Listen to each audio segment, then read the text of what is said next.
eyes was an incredible experience. I grew up with an understanding of being Taiwanese as a diaspora, having grown up outside the country. But there were a lot of things that I never thought to ask about until I brought my husband back to Taiwan with me. Because he only knows English, I became his interpreter for the 2 weeks we were in Taiwan with my family. Through the lens of his interest, I started to learn things I never thought to ask about before. We visited a traditional Taiwanese tea shop in the mountains and learned about how it's possible to get tea drunk. I never thought about the complexities in the Mandarin Chinese language until I had to explain to him that the same word can mean 5 different things depending on what Chinese character you combine it with. I learned about how the area my nieces live in teaches Hakka Chinese in their school in addition to Mandarin because their district was home to a lot of Hakka people. I used to think that the dialect my parents spoke at home, Taiwanese, was the same thing as Hakka. It literally took me 28 years to realize that Hakka Chinese was a separate dialect. I think when we grow up in a certain environment, we forget to appreciate the beauty in the details.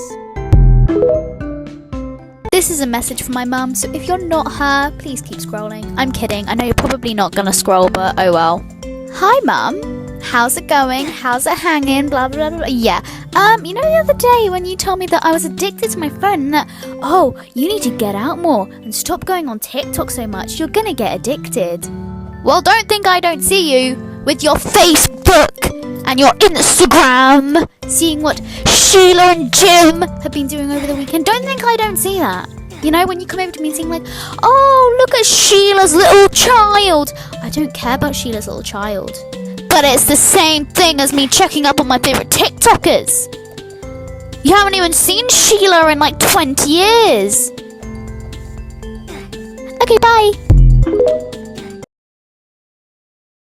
Story time about how my boyfriend and best friend were sneaking around behind my back. So a little background information, I was 15 and in 10th grade. So my mom and dad were split up and I was pretty much allowed to do whatever I wanted because of that. So I was dating this boy named Jacob. Well, my best friend Alice literally hated him. Like low-key, every once in a while, she would try to break him and I up. And when I would call her out on it, she would just deny it. Anyway, so the one day I didn't go to school because I was super sick. So the whole day I was trying to text Jacob and Allison, but nobody was answering me. Which was extremely weird because no matter what, Allison would always text me back. So after I knew the school ended, I went to Allison's house. Nobody was answering the door, so I used the spare key. I walk in and all I hear is a very loud banging coming from her bedroom. So I walk in, I see my boyfriend and her together, and then he starts saying that she drugged him. So I went on his phone, I see a bunch of old text messages between him and her, and them exchanging pictures. And then sis wants to start giving me an attitude, so I punched her in the face, and then I left and I don't talk to either of them. My ex ruined his life and I'm buzzing about it. Story time. So I found out that my ex is having an affair. He told me that he'd found a woman at work and he'd fallen in love with her. He told me that he no longer loved me and that he wanted a divorce. And we had been together since we were in our teens. Bearing in mind, he'd known this woman for 3 months. And we had 3 children together as well. And I desperately fought for our marriage, but he simply just would not stop seeing this woman. This one weekend, he disappeared from Friday afternoon till Sunday night. And that was the final straw, so I was like, see ya, and I threw him out. And he immediately moved in with this other girl. The only excuse he ever gave me was that there was just something about this girl and he deserved to be happy. And that was it. That was the excuse for throwing literally everything away. We ended up finalising the divorce in early 2022. So although I had some very strong feelings towards him, I faked it enough to get some pretty favourable divorce terms from him. Seeing that he was so intent on being with his dream girl super quick that he wasn't really intending on having a long divorce. In the end, I got to keep my house, which was good because I bought this from my grandma. I did have to give him quite a hefty payout though. And throughout all of it, the kids took it really hard. My eldest son told him that if he chose this other woman, then he would not have a relationship with his son anymore. But my daughter does have somewhat of a relationship. But their conversations end with my daughter being really upset most of the time. So about 4 months after the divorce goes through, my ex contacts me. He realised he'd made a horrible mistake and was asking if he could come home. So it turns out that this dream woman was actually a really nasty piece of work and a not very nice person at all. So I used this opportunity to tell him exactly what I thought about him as a person. And whilst I was at it, I thought I might as well throw him what he was like as a father and as a partner. I told him that this is his life now. I told him that he no longer had a home at this house and to never even try contacting me ever again. So a few things have happened since that meant he's tried to contact me again. I'm also aware that this is not the right shape, but we'll sort it out. First of all, I met someone. My sister introduced me to someone who she works with who's also divorced. We got on so well and have been seeing each other since last summer. It's quite nice actually because neither of us want to get married again. And secretly, I think he deserves all the pain he's going through in regards to the kids. He destroyed our whole family without so much of an afterthought. Well, too bad, hon. So sad for you. So, he recently ended up telling my daughter that he'd actually broken it up with his dream girl. I found out that the dream girl had nicked all of his money and that money actually turned out to be mine. You know, the money from the divorce settlement? Yeah. Oh, and she also wrote off his car when she was driving drunk, so that's great. And this is all coming from a woman in her 30s. You know, just to remind everyone, coming from a woman who he knew for 3 months and then proceeded to ruin our whole family for. And I act like I feel pretty sorry for him. Inside, I delight that this is the life that he's made for himself. Call me evil or whatever. He brought all of this on himself. So if you're watching this, enjoy your shite one-bed apartment and your broken down car horn. Oh, and me and my new partner will think of you when we're on our vacation in Hawaii. I know Hawaii was the place you always wanted to go. Maybe I'll send you a postcard. I was ringing up a dad and son, and the first thing I noticed about them is they were both wearing t-shirts with fish on them, so I knew they were probably used to catching shit, and I was definitely not about to let them catch an attitude. So the dad stopped me as I was ringing things up, and he said, whoa, whoa, whoa, that's supposed to be on sale. And I was like, oh, okay, just let me rescan it. And so I rescanned it, and the price was just like my weight. It just wasn't getting any lower. So I looked at him and I was like, this price is stagnant. And he was like, okay, we'll get someone else over here. So my coworker came over and she scanned the item and manually entered the item number, and the price just wasn't moving. And then the dad decided to elbow the son and go, haha, how many women does it take to scan an item? And then he elbowed him again and decided to repeat the joke. And I was just sitting there like, dang, you about to bruise his ribs. So then the dad took us to where he saw the sale sign, and lo and behold, there was a sale sign, but it was for a completely different product. So I looked at him and I said, see, this sign is actually for a different product, as you can see printed on here. And then I elbowed my coworker and said, haha, how many men does it take to read a sign?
I was ringing up a dad and son, and the first thing I noticed about them is they were both wearing t-shirts with fish on them, so I knew they were probably used to catching shit, and I was definitely not about to let them catch an attitude.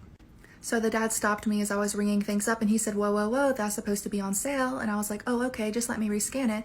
And so I rescanned it, and the price was just like my weight. It just wasn't getting any lower. So I looked at him and I was like, this price is stagnant. And he was like, okay, we'll get someone else over here. So my coworker came over and she scanned the item and manually entered the item number, and the price just wasn't moving. And then the dad decided to elbow the son and go, haha, how many women does it take to scan an item? And then he elbowed him again and decided to repeat the joke. And I was just sitting there like, dang, you about to bruise his ribs. So then the dad took us to where he saw the sale sign, and lo and behold, there was a sale sign, but it was for a completely different product. So I looked at him and I said, see, this sign is actually for a different product, as you can see printed on here. And then I elbowed my coworker and said, haha, how many men does it take to read a sign? This is what they meant when they said, don't talk to strangers. In the early 1900s, a 10-year-old boy was playing in the woods when a tall man appeared and asked if he wanted to come back to his cabin for dinner. Totally caught off guard, the boy reluctantly agrees and begins walking. When they get to the cabin, the boy is relieved when he sees Paul, a family friend, sitting on the porch, so the boy happily goes inside. After they eat, the boy says thank you to the strange tall man, says bye to Paul, and then he leaves. He had only walked a few steps when he sees his family, along with Paul, running up the path towards him, frantically asking if he was okay. Confused, the boy says, I'm just fine, and he looks at Paul and he's like, why didn't you tell them I was with you at the cabin? And he points over his shoulder.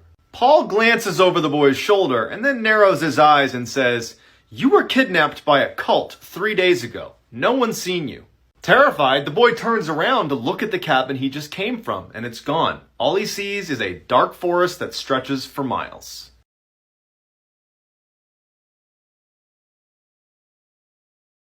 This is why you should not listen to your teacher. Once something terrifying happened to Sophia when she got to school. She went to class as usual when her teacher burst into the room and said, "Sophia, I have some bad news." She was shocked and embarrassed to be called out like that in front of her whole class. Her teacher then said, "Get your things, I just got off the phone with your father. He said your mom was in a horrible accident and he's gonna pick you up now and take you to the hospital." Sophia instantly froze in horror. She tried to explain, but her teacher kept interrupting her. "Why are you just standing around? Get your things now." But Sophia wouldn't move. She knew something wasn't right. She said, "I don't have a father. He passed away long ago and I never got to meet him. I was raised by a single mother all my life." To this day, Sophia still doesn't know who that man was claiming to be her father and what he planned to do if she had gone with him.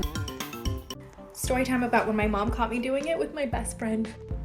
I was 16 at the time, and there was this new boy that moved in across the street from us. He was super cute, and I noticed him right away. My parents were super strict. I wasn't allowed to have a boyfriend or even any guy friends, and I knew right away that I wanted to at least become this guy's friend because he was so cute. So one day I told my mom, "Hey, why don't we take cookies or something to welcome the new neighbors in town?" And my mom was like, "That's a great idea." So we end up going over and we meet them. They're really nice, and the cute boy comes downstairs and he tells his mom he's gonna go to Bible study. Well, when we get home, I tell my mom, "Hey, you know what? Maybe I should join a Bible study group too." And my mom was like, "Great idea." She even told me to go ask him about it since he had mentioned it. One day he's mowing the lawn, so I decided to go talk to him and ask him about the Bible study group. He actually ended up taking me there that same day, and we had a fun class. Over the next few weeks, we became really, really good friends. Best friends. We told each other everything. But there was always attraction between.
Hey guys, so I'm gonna do a voiceover.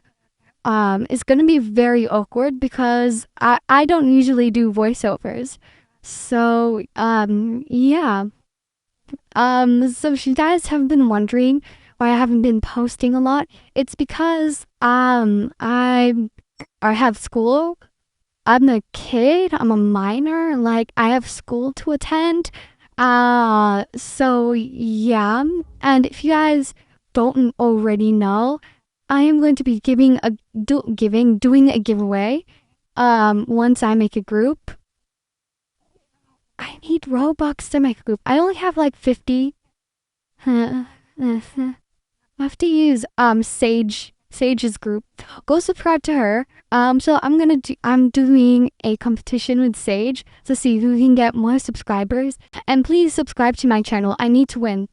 Sage already has the upper hand because she has 300 subscribers on her main account. It's so annoying. No, sorry, no, okay, not annoying. I'm happy for her, guys. I'm happy for her. Let's make that clear. Yeah, go subscribe to Chai too. I'm awesome. If you guys don't already know, we have 2 new members in Tea Time. Go subscribe to Tea Time. I'm gonna have to at so many channels today. For this video, go subscribe to Tea Time. Go subscribe to Chai. We have 2 new members at Tea Time. Their names are. Drumroll, please. I can't do it. Okay, wait. I remember their names now. Bree and Bea. Bea is actually one of my closest best friends. Even though we only started to become friends like last year. Yeah. So yeah. See yas. Have a lovely day. Bye.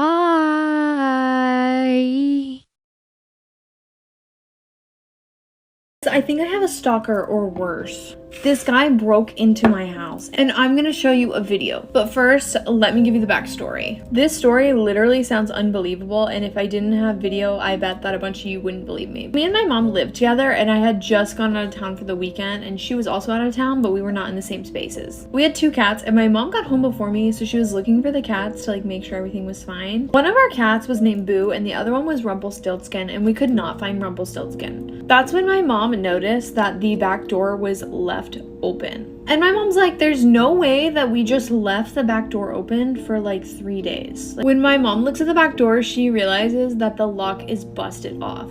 So at that point, my mom is like, oh no, is someone in the house? She calls the cops. And if you've seen my last few videos, you know that my mom has just been through it. She has lived a life that is worth the stress of like 10 lives altogether. Then this, on top of all of that, it's just too much. Anyways, this guy broke in, and I'll run you through the video. So this creepy guy takes a crowbar and busts the lock and comes into our apartment. Now keep in mind, no one is home and all the lights are off. He comes into the apartment and he goes straight to my room. And these are not apartments that like all have the same layout or something like that. Like they're all different. He maneuvers in the dark and goes straight to my room. Like he knew where he was going. He's in my room for a few minutes and then he goes outside and gets a flashlight. And we're out of time, so you're gonna have to go to part 2. This is why you should never go to a sleepover. In 2013, a kid named Olivia was sleeping over at a friend's house. Olivia and her friend Emma were having a good time staying up late and watching movies. After a while, they decided it was time to go to sleep, so they called it a night. Emma fell asleep in her bed. Olivia tried to go to sleep in her sleeping bag on the floor, but she couldn't fall asleep because she kept hearing these strange breathing noises. She thought it was just Emma snoring, so Olivia threw a pillow to try and wake Emma up. Emma woke up confused, and she said, "What's wrong?" And Olivia said, "I can't go to sleep." And as soon as she said that, Olivia looked underneath Emma's bed and saw something terrifying. There was a man under Emma's bed grinning at Olivia. He put his finger over his lips and tried to shush Olivia. Olivia started screaming in terror. Storytime about my extremely creepy neighbors. So a little background information, I was 12 years old and I was in 6th grade, and my family and I lived in a really small town where everyone knew everyone. But our new neighbors had been building their house next to us for the past 4 years. And finally, when they were done with the house, this house was huge. I mean, probably because there were like 8 people moving into the house. There was the mom, the dad, 4 kids, and their grandparents. So like 8 people. But I was super excited because I was like, okay, this is awesome. I get to meet some new friends. But after 2 weeks of not seeing anybody playing in the backyard or anybody on the school bus, I started to think that their family was super fucking weird. And everyone in our neighborhood liked to gossip, and everyone was saying how they barely see the people who had just moved in. So my mom decided to take one for the team and make some brownies, take them over to the house, and I ended up going with her. So we go up to the house, we knock on the door, and one of the kids came and opened the door, but the dad ran over and grabbed him, like for part 2.